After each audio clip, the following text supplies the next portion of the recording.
कैसे हो सब? ठीक हो ना? राखी का उत्सव बड़े धूमधाम से मनाया होगा। सबने मनाया है ना? सबके राखी बांधी है।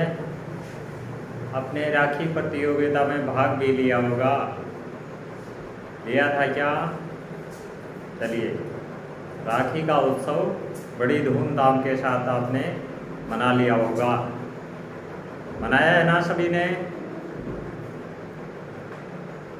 चलिए, अब राखी के उत्सव के बाद में आज अपने एक सामान्य सी छोटी सी कहानी सुनने वाले हैं। कहानी सुनने की इच्छा है क्या? है सभी की? चलिए, आज एक कहानी सुनाएंगे। उससे पहले मैं आदर्श शिक्षण संस्थान ऑनलाइन कक्षा में आपका हार्दिक स्वागत अभिनंदन करता हूँ। चलिए, आज एक कहानी सुनने वाले हैं। मातृपितृभक्त बालक। मातृमान माता, पितृमान पिता, भक्त सेवा करने वाला बालक मान भैया। माता पिता की भक्ति और सेवा करने वाला एक भैया था। वो अपने माता पिता की खूब सेवा किया करता था। क्या किया करता था? खूब सेवा करता था। उनके आज्ञा की पालना करता था। एक बार उनके माता पिता ने सोचा कि तीर्थ यात्रा करने चलें। अपने तीर्थ किसे बोलते हैं? जो पवित्र स्थान होते हैं, घूमने के लिए, दर्शन के लिए और स्नान आदि करने के लिए पवित्र स्थान जाते हैं।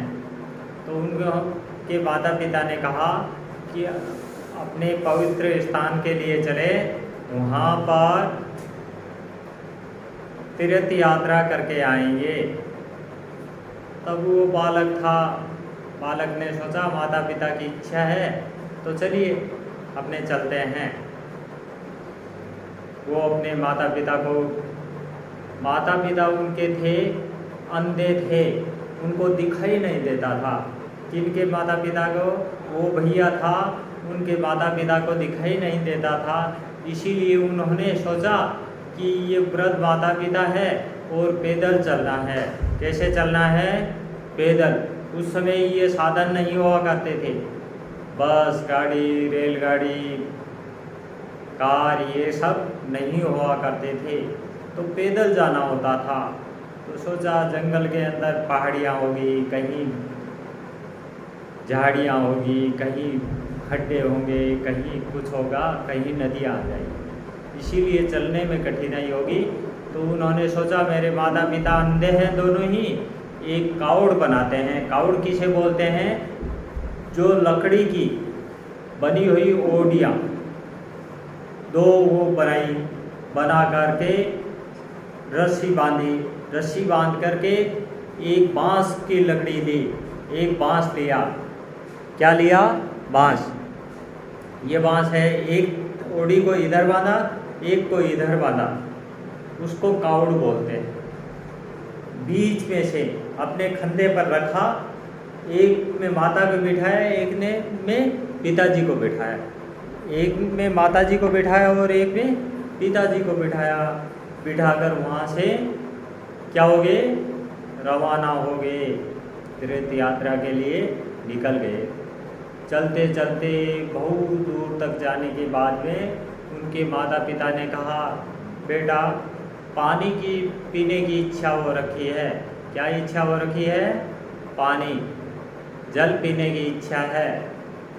तब उसके बेटे ने कहा, माता जी यहाँ तो कहाँ पानी मिलेगा, ये तो खूब जंगल है, घना जंगल है, यहाँ तो कहीं आसपास में नदी तालाब आदि कुछ दिखाई नहीं दे रहा है। यहाँ कुछ दिखाई नहीं दे रहा है। फिर भी माता पिता की आज्ञा थी, पानी पीने की इच्छा थी, वहीं उनको बिठाया। कहा मैं देखता हूँ, इधर उधर देखा तो एक बहुत दूर तक एक पक्षी उड़ता हुआ जा रहा था। उसने सोचा वहाँ पक्षी उड़ते हैं, हो सकता है वहाँ कोई नदी होगी, तालाब होगा, वहाँ से पानी भर लेते हैं। वो जाते जाते बहुत दूर था, वहाँ गया, वहाँ एक तालाब था। तालाब में से जो ही वो कलसा लोटा था उनको पानी के अंदर डुबोया, डुब डुब की आवाज़ आई। वहाँ एक शिकारी शिकार खेलने के लिए गया हुआ था। तो उन्होंने सोचा कि आज सुबह से कोई जानवर आया नहीं, ये कोई शिकारी होगा। इसीलिए उन्होंने शिकार करने के लिए कोई जानवर समझकर तीर चला दिया। तीर पहले चलाते थे शब्द के अनुसार, जहाँ पर आवाज़ होती है वहाँ छिपा हुआ वो बैठा था शिकारी। उन्होंने सोचा ये जानवर यहाँ से आएंगे, शब्द के अनुसार तीर चलाएंगे और उसको मारकर अपने शिकार कर लेंगे। ऐसा करके उन्होंने शब्द के अनुसार शब्द भेदी बाण चलाया और उनके छाती पर जाकर लगा। वो बालक था वहाँ गिर पड़ा। गिरने के बाद में उन्होंने मनुष्य की आवाज़ सुनी। उस शिकारी ने दौड़ा हुआ आया, कहा ये तो अन्याय हो गया, ये कोई व्यक्ति था, मनुष्य था, इसके छाती पर बाण लग गया है। दौड़ा हुआ आया, आकर उसको पानी पिलाया। उतने में ही उन्होंने उनके मुँह से निकला, यहाँ पास में ही मेरे अंधे माता पिता हैं, उनको पानी पिला कर वो प्यासे मरते मर जाएंगे। तो वो बालक के कहे अनुसार वो जो शिकारी था वो पहले राजा हुआ करते थे। राजा शिकार खेलने के लिए जंगल में जाते थे। तो राजा दशरथ था, उन्होंने वहाँ इधर उधर देखा, देख करके लोटा भर के पानी लेकर गया। उन्होंने पानी पिया नहीं, कहा हमारा बालक श्रवण नहीं है, हमारा पुत्र श्रवण नहीं है। उनके क्या हुआ? कहा कुछ नहीं हुआ, मैं तो ऐसे ही आपके लिए लेकर आ गया। उन्होंने बताया नहीं, उनके माता पिता अंधे थे। वो आवाज़ के अनुसार, पैरों की आवाज़ के अनुसार पहचान गए कि हमारा ये पुत्र श्रवण नहीं है। तो उन्होंने बताया नहीं। तो राजा, उनके माता पिता ने राजा दशरथ को श्राप दे दिया।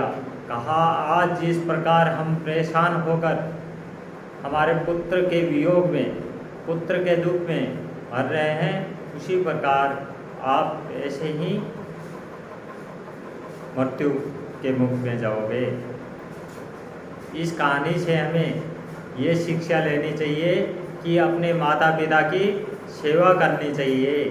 सेवा करते हैं वो भक्त बालक श्रवण कुमार जैसे अज्ञा बालक सुयोग्य संस्कारित भैया बहन बन सकते हैं। अपने को भी अपने माता पिता की सेवा करनी चाहिए। श्रवण कितना अज्ञा बालक था, अपने अंधे माता पिता को अपने कंधों पर बिठा करके तीर्थ यात्रा करवाई थी। इस कहानी से हमें अपने माता पिता की सबसे आज्ञा के अनुसार उनकी सेवा करनी चाहिए, कहना मानना चाहिए। धन्यवाद। अगले वीडियो